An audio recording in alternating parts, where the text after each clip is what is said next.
Students, आज हम लोग जो बात करने वाले हैं वो उसमें बहुत ही इंपॉर्टेंट पॉइंट्स पे बात करने वाले हैं। आज हमारे पास 3 पॉइंट्स हैं, एक मोलरिटी, दूसरा फॉर्मेलिटी और तीसरा मोलरिटी। तो ये 3 पॉइंट्स को हम लोग आज डिस्कस करने वाले हैं और ये तीनों बड़े ही इंपॉर्टेंट हैं। तो आइए जरा इनके बारे में हम लोग बातचीत शुरू करते हैं। ओके, तो सबसे पहले मोलरिटी की बात शुरू करेंगे।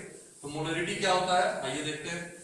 तो ये बहुत ही इंपॉर्टेंट है, अगर आप जी की तैयारी कर रहे हैं, नीट की तैयारी कर रहे हैं, तो these 3 points are very important। तो स्टार्ट विथ मोलरिटी।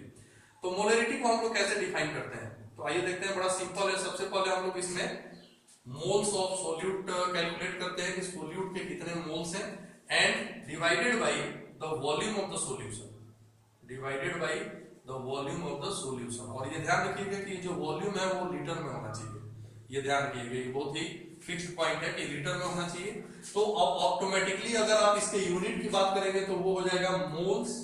देखिए आप ऊपर मोल्स लिख रहे हैं और नीचे वॉल्यूम इन लीटर है तो पर लीटर, तो ये इसका यूनिट भी हो जाएगा। तो यूनिट भी पता चल गया। और आप इसको एक और बात मैं बता दूं कि इसको आप एक्सप्रेस करते हैं कैपिटल एम द्वारा हमेशा।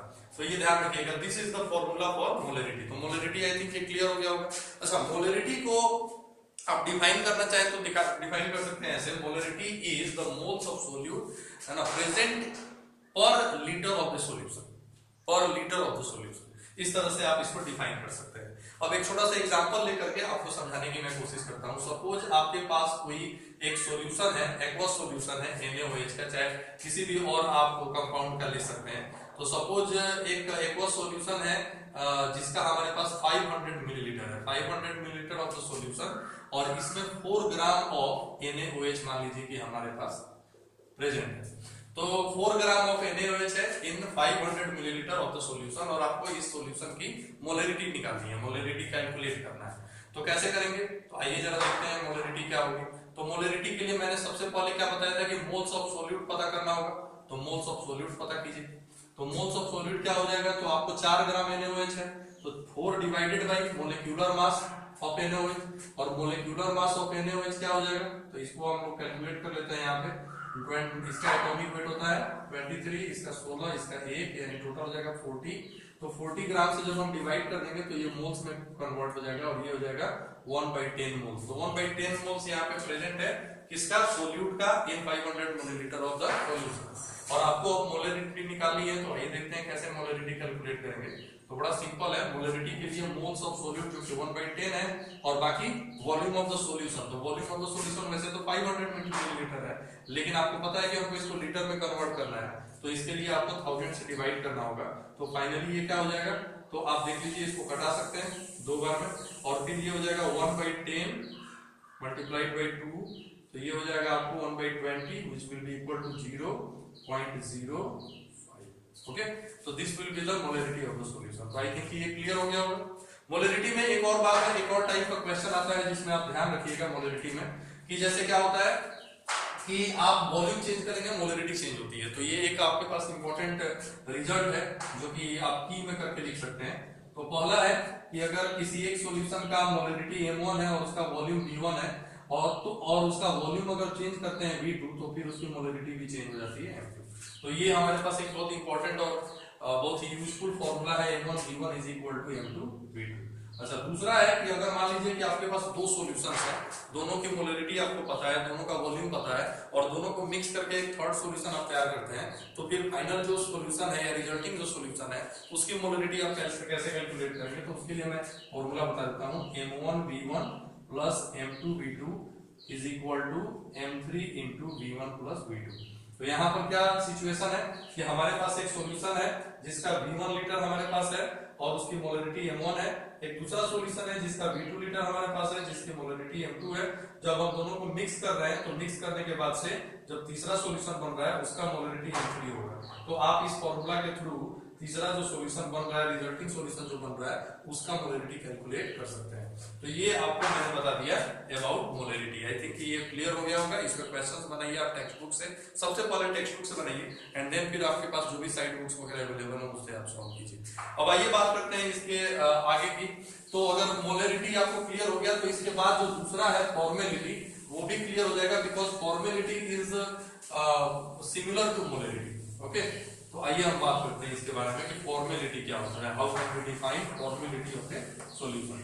देखो सबसे पहले मैं आपको बता दूं कि फॉर्मेलिटी जो होता है ना वो होता है मोलरिटी की तरह ही है, बस फर्क ये है कि ये आयनिक कंपाउंड्स के लिए हम लोग जनरली यूज करते हैं, बिकॉज आयनिक कंपाउंड्स का हम लोग मोलिक्यूलर मास नहीं निकालते, उनका हम लोग फॉर्मूला मास निकालते हैं। ये आपको ध्यान में होगा जब आपने मूल कॉन्सेप्ट पढ़ा हो। तो फॉर्मेलिटी में बस यही होता है कि ग्राम फॉर्मूला मास, अगर आप फॉर्मेलिटी निकालना चाहते हैं तो फॉर्मूला उसका हो जाएगा ग्राम फॉर्मूला मास, है ना, gram formula mass of solute, gram formula mass of solute divided by volume of the solution. Volume of the solution इसमें भी यूज होगा, वॉल्यूम ऑफ द सॉल्यूशन, और ये इन लीटर ही रहेगा, ये ध्यान रखिएगा।